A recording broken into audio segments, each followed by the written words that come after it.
The transmission from the Vorthen High Command was broadcast across every human world simultaneously. General Morthak, his forearms spread wide in a gesture of supreme arrogance, delivered his ultimatum with sneering contempt.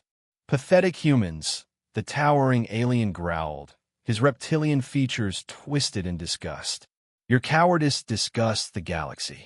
Hiding behind diplomats and treaties while real warriors fight for glory. The Vorthen Empire demands tribute, half your military fleet and 20% of your population as slaves. Refuse, and we will demonstrate what happens to species too weak to defend themselves. The message ended with Morthak's mocking laughter echoing across human space. In the depths of Terra's strategic command, Director Hayes turned to her aide with a weary expression. How long since they've been active? The Boogeyman? 8 years.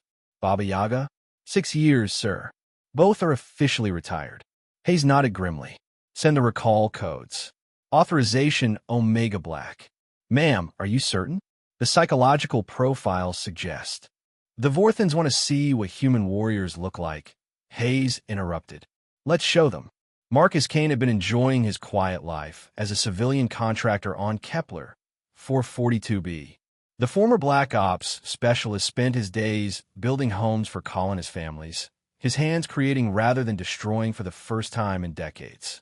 When a recall message came through his old military channel, he stared at it for a long moment before deleting it. The second message arrived an hour later. Then the third. The fourth included video footage from Vorthen raids on outer colonies, families torn apart, children crying for parents who would never come home. Kane packed his gear that night. Elena Petrov had been dead for 6 years. At least, that's what the official record stated. The woman who had once been humanity's most feared assassin now ran a small cafe on New Geneva, serving coffee to local workers and smiling at children who had no idea their kindly baker could kill in 17 different ways with a soup spoon. She was kneading dough when the secure terminal in her back room chimed with an impossible code. Only 3 people in the galaxy knew that frequency, and 2 of them were dead. Elena wiped flour from her hands and read the message twice. Then she looked at the framed photo on her desk, her younger sister's family, lost in the first Vorthen raid. 20 minutes later, Elena Petrov ceased to exist again. The Vorthen Strike Force arrived at Proxima Station expecting easy conquest. What they found instead was a ghost ship drifting in space, its crew of 5,000 simply gone. No signs of battle, no hull breaches, no bodies. Just empty corridors and a lingering smell of fear. General Morthak himself led the investigation, his elite guard searching every compartment. They found only one clue, a single black rose left on the command deck, and words carved into the captain's chair in perfect Vorthen script. The Boogeyman was here. That night, Morthak's flagship, the Pride of Vorth, went dark. In the morning, the Vorthen fleet found it drifting powerless. Every officer above the rank of lieutenant was dead, killed with surgical precision. Morthak himself was found in his private quarters, for arms bound behind his back, a look of absolute terror frozen on his reptilian features. Pinned to his chest was a note. You wanted warriors? Ni. The Vorthen High Command emergency session was chaos. 12 generals shouted over each other, demanding answers that none possessed. How had 2 humans infiltrated their most secure vessels? How had they eliminated entire crews without triggering a single alarm? Admiral Krevtar slammed his massive fist on the table. It's impossible. They're just humans. Soft, weak, cowardly. The lights went out. When emergency power restored illumination 30 seconds later, Krevtar was gone. In his place sat a figure in black tactical gear, face hidden behind a featureless mask that seemed to absorb light itself.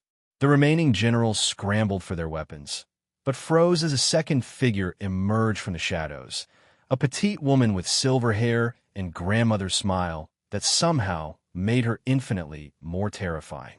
The Boogeyman spoke first, his voice a mechanical whisper. You called us cowards.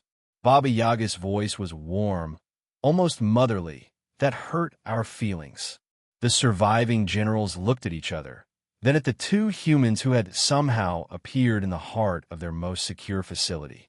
Finally, the eldest general, his voice shaking, managed to speak. What? What do you want?